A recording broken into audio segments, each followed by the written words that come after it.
Bible का खुदा अगरचे तमाम तर चीजों का इल्म रखने वाला खुदा है, तो फिर उसने पैदाइश 3:9 के अंदर आदम के मामले में क्यों कहा कि आदम तू कहां पर है? क्या खुदा को मालूम नहीं था कि आदम कहां पर है?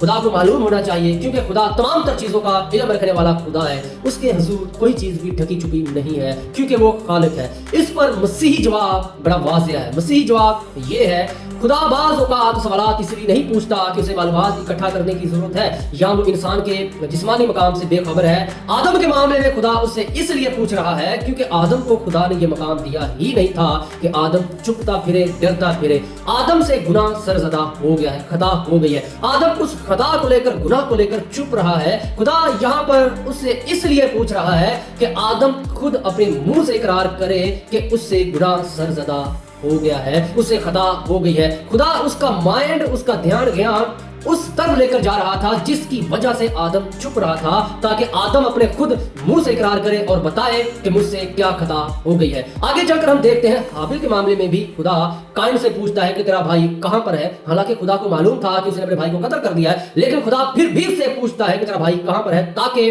काइन जो है अपने मुंह से इकरार करे कि उसने अपने भाई को कत्ल कर दिया है।